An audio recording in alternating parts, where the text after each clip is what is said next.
Assalomu alaykum hurmatli televizor ko'ruvchilar. Dunyo Uyg'ur qurultiyi to'g'ri televiziyasi kundalik xabarlar programmasiga xush keldinglar. Men Hidoyat Musajon. Hammalarning shu vaqtda xayrlik bo'lsin. Aziz ko'ruvchilar, tuvanda diqqatinglar bugungi xabarlar programmasining tafsilotida bo'lsin. 20 yanvar kuni Fransiya parlamenti Xitoyning Uyg'urlarga yurgizayotgan bostirishini irqiy qirg'inchilik deb jakarladi. Shuning bilan Fransiya parlamenti Amerika, Angliya, Kanada, Gollandiya, Belgiya, Chexiya va Litvadan keyin Xitoyning Uyg'urlarga yurgizayotgan bostirishini irqiy qirg'inchilik deb jakarlagan 8-davlat parlamenti bo'lib qoldi. 20 yanvar kuni Xitoyning Uyg'urlarga yurgizayotgan bostirishlarni irqiy qirg'inchilik deb e'tirof qilish haqidagi qaror loyihasi Fransiya parlamentida ovozga qo'yilgan. Mazkur qaror loyihasi Fransiya parlamentida 169 ovoz bilan, ya'ni mutlaq ustunlik bilan ma'qullangan. Bu qaror loyihasi navbatdagi prezident Makronning partiyasi bo'lgan Cumhuriyet Harakat partiyasining qo'llashiga erishgan. Ovoz berishga qatnashgan 175 parlament a'zosidan 170 kishi ovoz qatnashtirgan bo'lib, 5 kishi ovoz berishdan voz kechgan. Natijada birga qarshi 169 parlament a'zosi Uyg'ur irqiy qirg'inchiligini e'tirof qilib ovoz bergan. Mutlaq ustun ovoz bilan e'lingan bu qaror muhojiratdagi Uyg'urlarni cheksiz so'yindirgan. Fransiya parlament binosi oldida 20 yanvar attigandan beri namoyish qilib xabar kutib turgan Uyg'urlarni texmi shodlantirdi.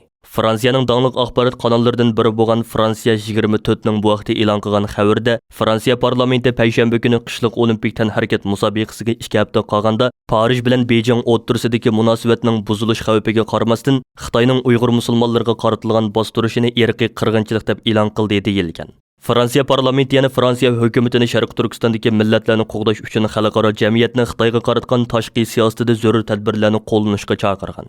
Fransiya parlamentida e'lon qilingan qarorda parlament Xitoy Xalq Cumhuriyatining Uyg'urlarga yurgizayotgan zo'ravonlikni irqiy qirg'inchilik va insoniyatga qarshi jinoyat deb rasmiy e'tirof qiladi deyilgan. Bu qarorda yana Fransiya hukumati xalqaro saviyada, shundaqla Xitoyga qaratgan tashqi siyosatida zarur tadbirlarni qo'llanib, Uyg'urlarni qo'g'dashga chaqirilgan. Sotsialistlar partiyasining boshlig'i Olivier Faure Fransiya 24 kanalida bergan inkosida parlamentda oldingi hafta guvohlik bergan lager shohidlarining lagerdagi qiyin qistoq, bosqinchilik va majburiy emgak ahvollarini o'ttirg'a qo'ygan. U yana mundaq degan: Xitoy bir cho'ng davlat. Biz Xitoylarni yaxshi ko'ramiz. Ammo biz ochiq oshkora holda irqiy qirg'inchilik sodir qilayotgan hokimiyatning tashviqotini qabul qilmaymiz. Bir qancha kundan buyon Dunyo Uyg'ur qurultiyi, Yevropa Uyg'ur tadqiqot instituti va Fransiyadagi Uyg'ur tashkilotlarimiz mazkur qonun loyihasining Fransiya parlamentida ma'qullanishini qo'lga keltirish uchun Fransiyadagi faoliyatlarini jiddiylashtirgan va 17 yanvar kuni Dunyo Uyg'ur qurultiyi va Yevropa Uyg'ur tadqiqot instituti Fransiya parlamentida lager shohidlarimizdan Qalbinur Sidiq, Ömer Bakali, Gulbahor Jilolova, Gulbahor Xotivojlarning qatnashida maxsus axborot e'lon qilish va guvohlik berish yig'ini o'tkazib, Xitoyning Uyg'urlarga yurgizayotgan jinoiy qilmishlarini dalil isbotlar bilan qayta ta'kidlab o'tish bilan birga Fransiya parlamentidan Uyg'ur irqiy qirg'inchiligi haqidagi qaror loyihasini ma'qullashini talab qilgan edi.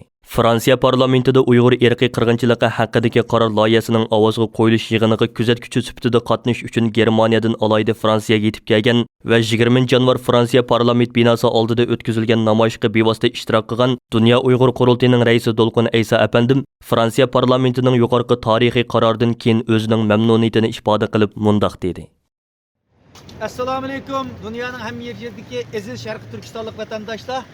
Mana biz bugün hazır Fransiya parlamentinin oldida, hazır Fransiya parlamentidan chiqib, bu xo'shalligimizni dunyoning hamma yeridagi aziz vatandaşlarımızdan o'rtoqlashishni uygun ko'rdik. Mana kamp şahitlerimiz müşahede, Fransiyadagi faoliyatchilarimiz müşahede.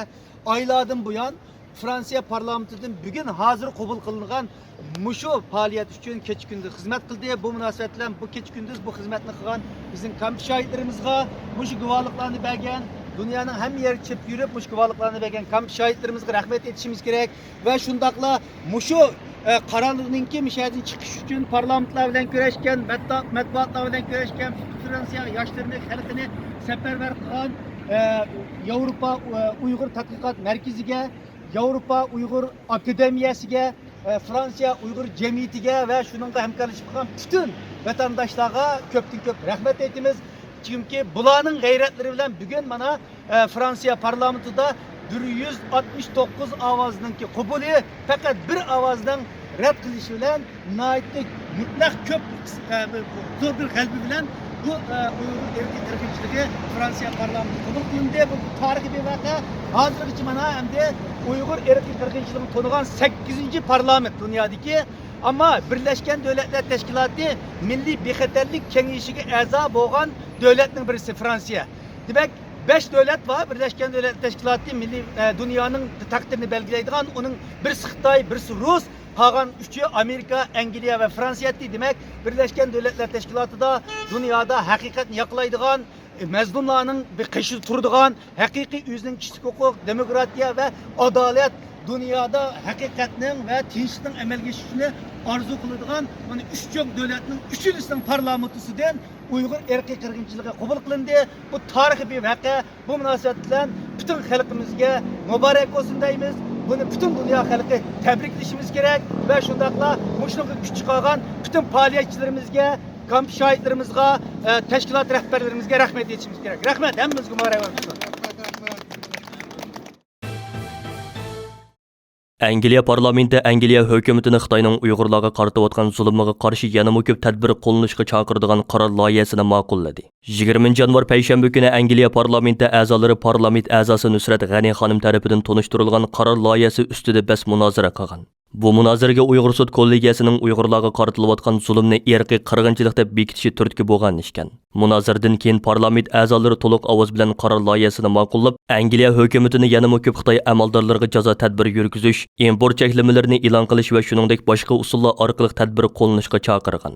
Nusrat G'ani xonimning e'lon qilgan bayonotiga qaraganda, Angliya hukumati 2 oy ichida Uyg'urlarga qaratilayotgan irqiy qirg'inchilik xavfini baholab bir doklad e'lon qilishi, irqiy qirg'inchilikdan foyda olayotgan shirkatlarning qora tizimlikka ilishi va savdo energiya va strategiya komitetlarining tavsiya dokladlarini qabul qilishi kerak ekan. Nusrat G'ani xonim so'zida, Angliya parlamenti yana bir qitim Angliya hukumati va xalqining Uyg'urlarga qaratilayotgan irqiy qirg'inchilikka yantayoq bo'lib qilishining oldini olishdagi axloqiy va qonuniy yo'llanishni ko'rsatib berdi degan. Amerikadagi oldingi qatorda turadigan savdo mutaxassislarining kundalik xabar analizlari va tahlillari e'lon qilinadigan kasbiy torbatlardan Jet Supra nomli torbatda e'lon qilingan bir maqolada Amerika shirkatlari Uyg'ur majburiy amgikining oldini olish qonuni bo'yicha ish ko'rib, Uyg'ur majburiy amgikiga chetilib qolmaslikka chaqirilgan. Uyg'ur majburiy amgikining oldini olish qonuni Amerika korxonalariga ta'minlash zanjiridagi kishilik huquq masalasini bartaraf qilish haqida besim tushirdi deb mavzu qo'yilgan bu analiz maqolasida ko'rsatilishicha 2021 yili 12 oyning 23 kuni Amerika prezidenti Joe Bidenning imzo qo'yishi bilan rasmiy qonunga aylangan bu qonun Sharq Turkistonda ishlab chiqarilgan tovarlarning Amerikaga import qilinishini unumli cheklaydi ekan hamda Sharq Turkiston bilan aloqasi bor shirkatlarni jazolanish xavfi bilan yuzlashtiradi ekan. Bo'libmi ta'minlash zanjirlari sababidan Sharq Turkiston bilan munosabati bor bo'lgan Amerika shirkatlari, jumladan quyosh energiyasi va to'qimachilik sanoati qatorliq majburiy emgak ehtimolligi yuksak sohalarda tijorat qiladigan Amerika shirkatlari bu qonunning cheklamasiga bevosita uchraydi ekan. Shunga bu analiz maqolasida Amerikaning quyosh energiya va to'qimachilik sohasidagi shirkatlarga Uyg'ur majburiy emgakining oldini olish qonunining yo'lga qo'yilishini astoydil kuzatish. Shuning bilan bir vaqtda darhol ta'minlash zanjirlarida tangshish elib berib, Sharq Turkiston bilan munosabat o'rnatishdan saqlanishi kerakligi tavsiya qilingan. Maqolada yana mundaq deyilgan: Şinjandagi kishilik huquq dafsandichiligini bartaraf qilish Amerika siyosatidagi ikki partiya o'rtoqlasha olgan intayin kam uchraydigan bir soha. Shunga oldimizda yana texmo ko'p jazo va savdo tadbirlari har vaqt o'tirg'i chiqishi mumkin.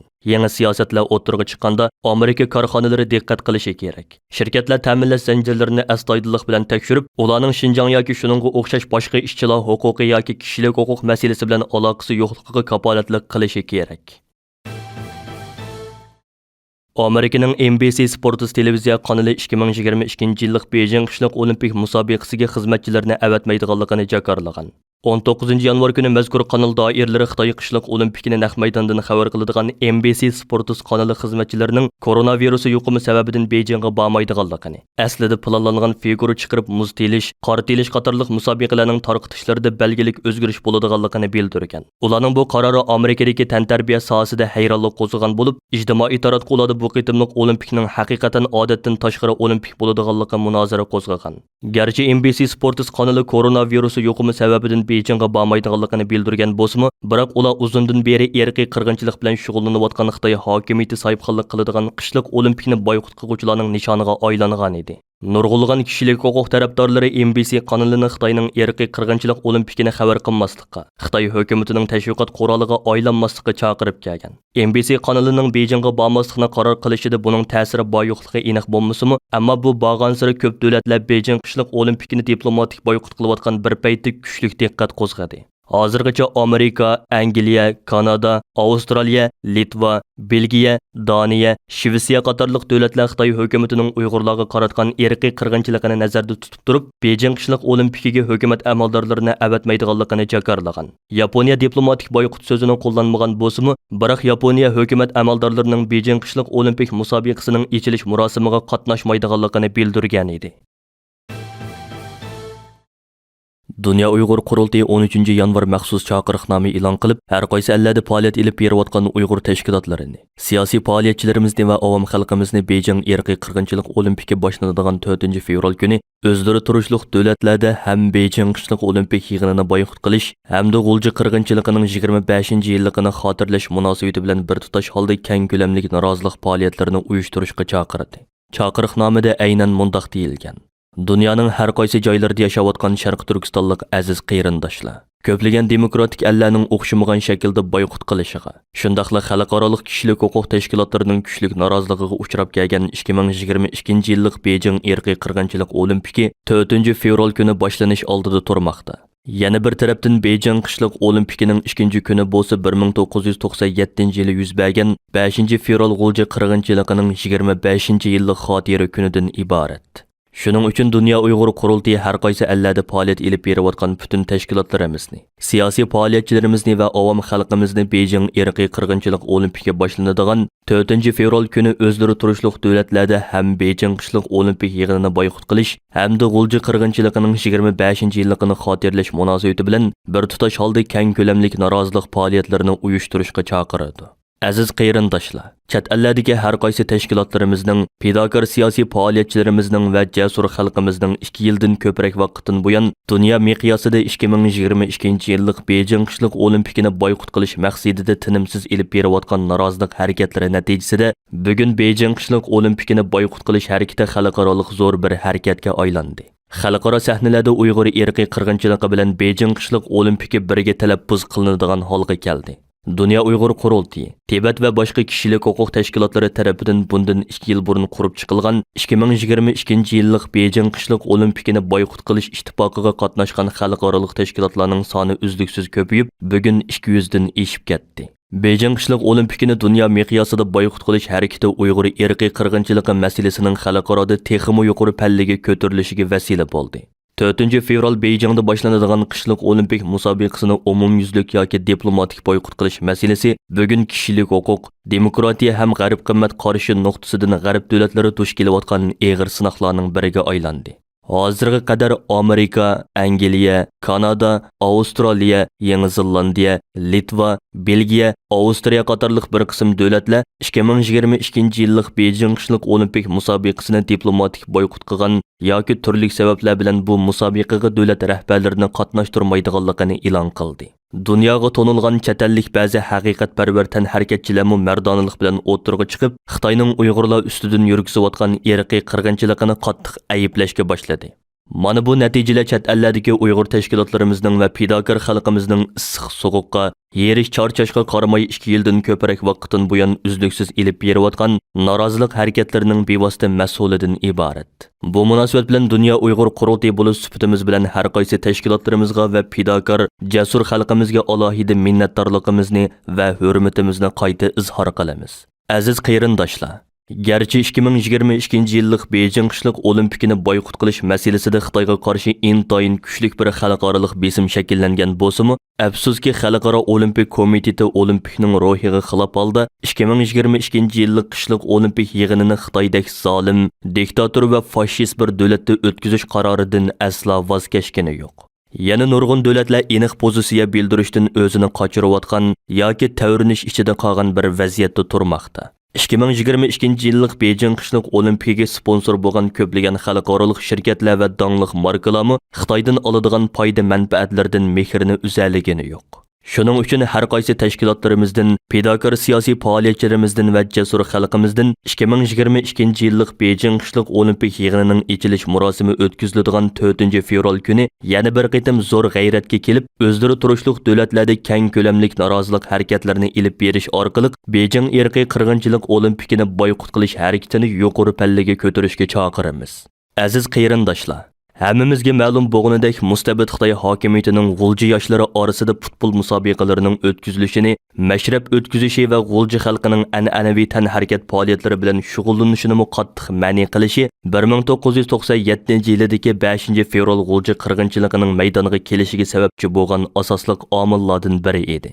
Shuning uchun Dunyo Uyg'ur qurultiyi xalqaroning kuchli diqqatini jalb qilish maqsadida 5-fevral g'ulji qirg'inchiligining 25-yilligini xotirlash faoliyatlarini 2022-yillik Beijing qishliq olimpik yig'inining ochilish murosimi o'tkaziladigan 4-fevral kuni dunyo miqyosida bir tutash holda elib beriladigan norozilik faoliyatlari bilan o'xshash kunda elib berishni qaror qildi. Her qaysi tashkilotlarimizni va muhojiratdagi qarindoshlarimizni mazkur chaqiriqimizga qizg'inlik bilan ovoz qo'shib, 4-fevraldagi norozilik harakatlariga aktivlik bilan ishtirok qilishga va bu orqali o'zlarining milliy, vijdoniy burchini ado qilishga dalolat qilamiz.